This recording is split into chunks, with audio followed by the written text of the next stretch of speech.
Assalamualaikum warahmatullahi wabarakatuh. Alhamdulillahirabbil alamin wassalatu wassalamu ala asrofil anbiya wa mursalin wa ala alihi wa sahbihi ajmain amma ba'du. Baik, di sini saya akan mempresentasikan tentang pembayaran layanan digital dan e-wallet. Yang terhormat kepada dosen mata kuliah Fintech dan Digital Banking Ibu Monica Olivia SEMAK. Dan juga perkenalkan, nama saya Raudatul Jannah, mahasiswa semester 6 Perbankan Syariah. Dan juga ada rekan saya Aisyah Tri Apitasari sebagai pemateri kedua. Jadi latar belakang dari layanan pembayaran digital dan e-wallet. Zaman sekarang pesatnya teknologi mengubah cara bertransaksi dari tunai ke digital. Layanan pembayaran digital dan e-wallet muncul sebagai solusi praktis, aman, efisien berkat potensi internet dan smartphone pada saat ini. E-wallet menyimpan informasi pembayaran, memfasilitasi transaksi daring dan luring.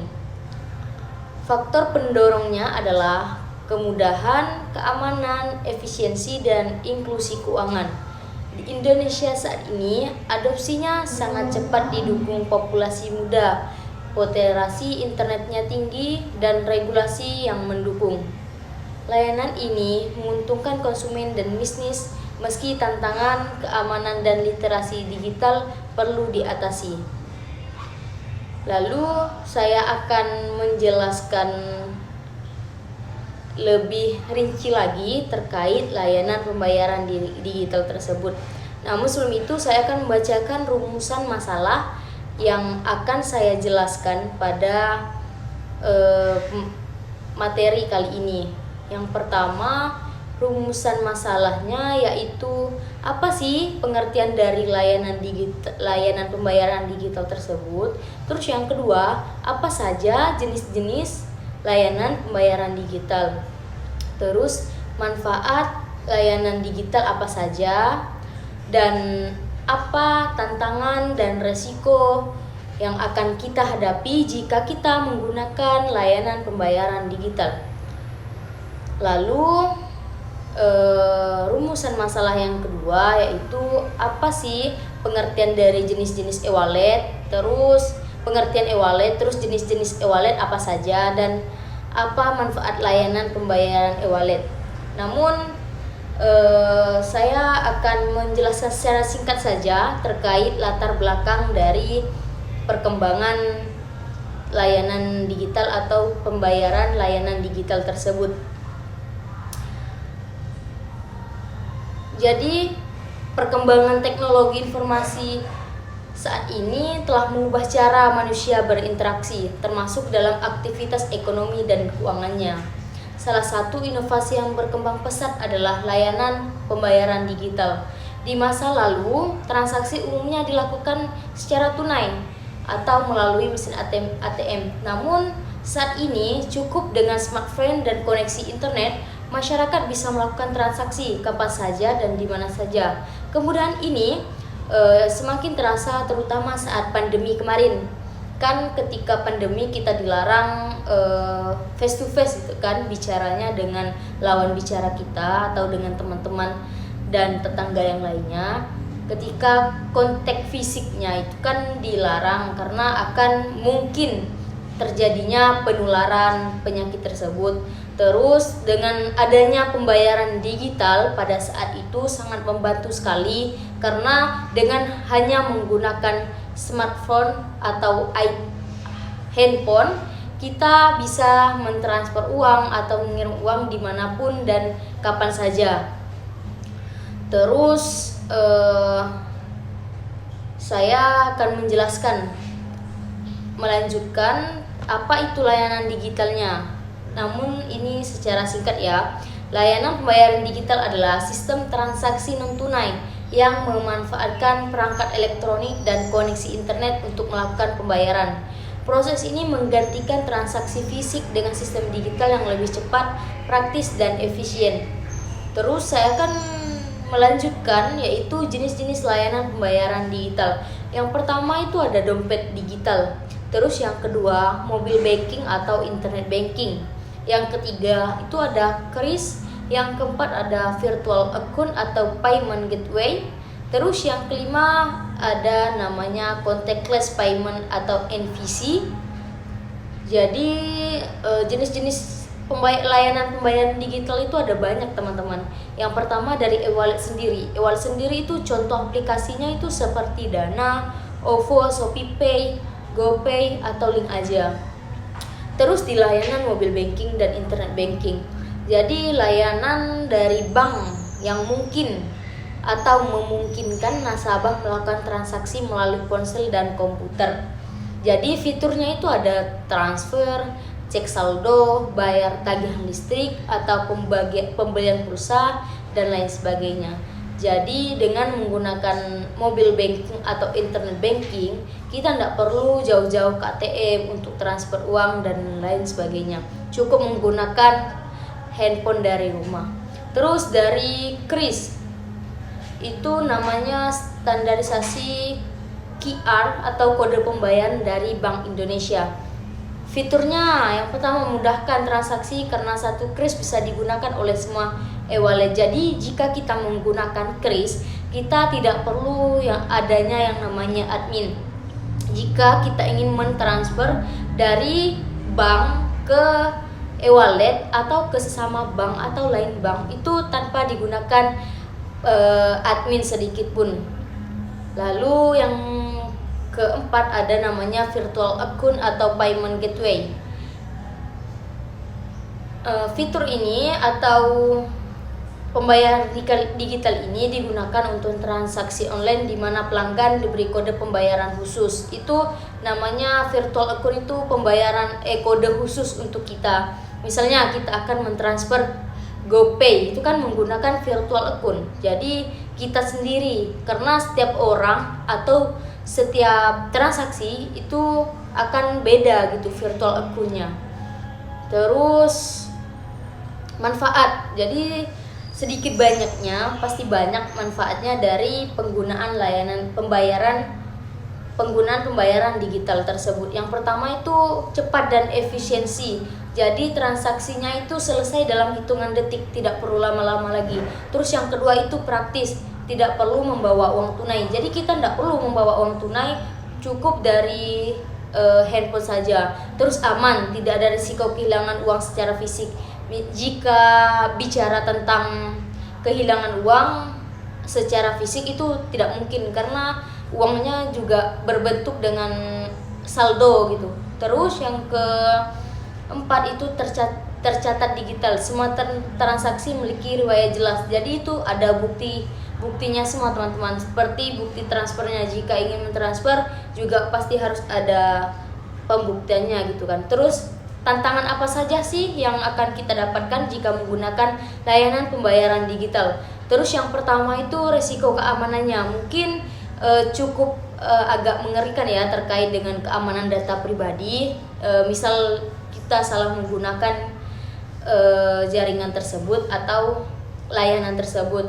Terus penipuan online, mungkin jika kita sering-sering klik-klik, misal ada kiriman di WhatsApp gitu kan, link misalnya akan mendapatkan uang 10 juta, itu jangan sering-sering kita klik ya, takutnya itu penipuan dan akan berdampak ke saldo kita akan terpotong gitu kan. Terus yang kelima, apa saja sih solusi yang akan kita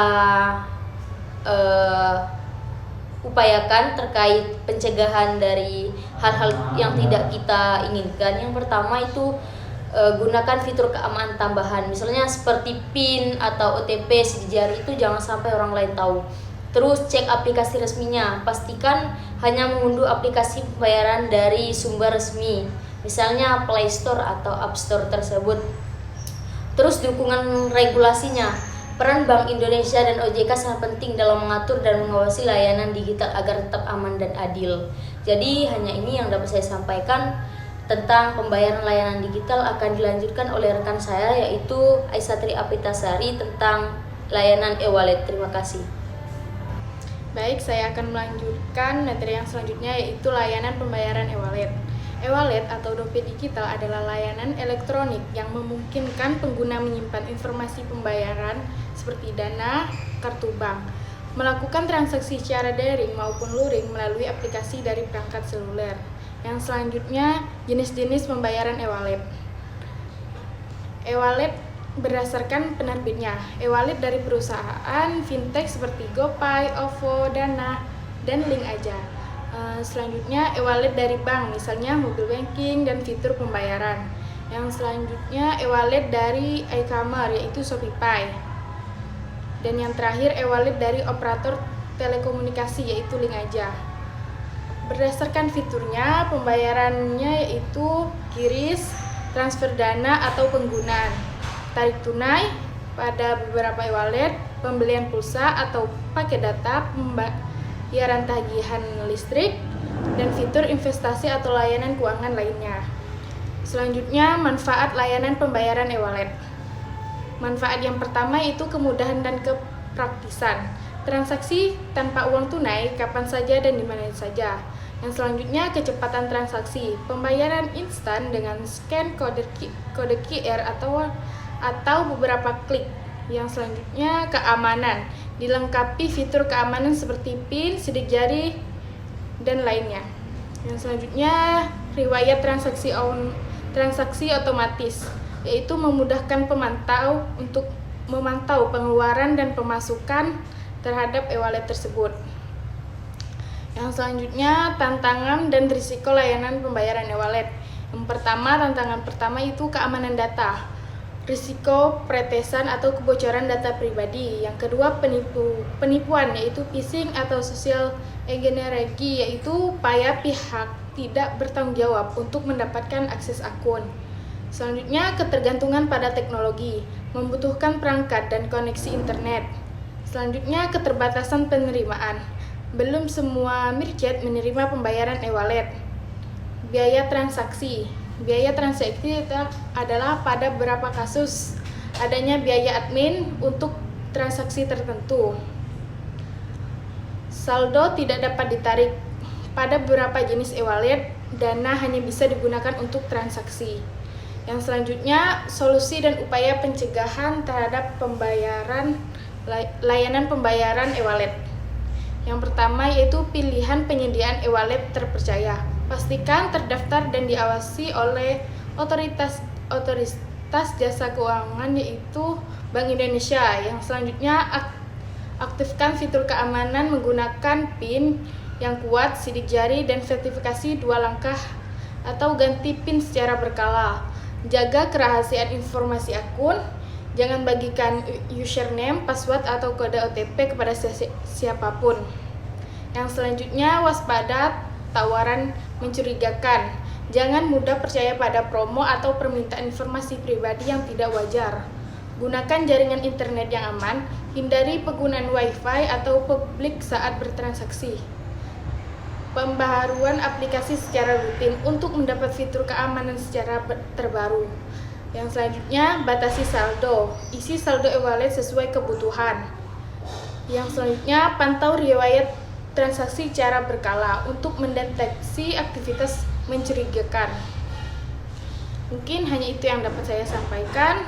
Baik, kesimpulan dari pemaparan materi yang tadi saya sampaikan beserta rekan saya, yakni layanan pembayaran digital dan e-wallet adalah sistem transaksi elektronik yang menawarkan kemudahan, kecepatan, dan keamanan dibandingkan dengan metode tradisional. Keduanya memiliki berbagai jenis berdasarkan penerbit dan fiturnya. Manfaatnya itu meliputi kepraktisan, efisiensi, promo, dan pencatatan transaksi otomatis. Namun, terdapat tantangan dan risiko seperti keamanan data, penipuan, ketergantungan teknologi, dan potensi konsumtif. Solusi dan upaya pencegahannya itu melibatkan platform terpercaya, pengamanan akun, kewaspadaan terhadap penipuan, peningkatan literasi digital, dan regulasi yang kuat. Secara keseluruhan, layanan ini membawa kemajuan signifikan dalam sistem pembayaran, namun keamanan dan edukasi pengguna tetap menjadi kunci keberhasilannya. Baik, terima kasih kepada kawan-kawan yang sudah menyimak video saya dan rekan saya tentang pembayaran layanan digital dan e-wallet. Saya beserta rekan saya mohon maaf jika penyampaian saya yang masih banyak kurangnya dan rekan saya juga yang masih banyak kurangnya. Semoga kedepannya bisa menjadi lebih baik dari yang sekarang. Saya pamit undur diri. Terima kasih. Wassalamualaikum warahmatullahi wabarakatuh. See you.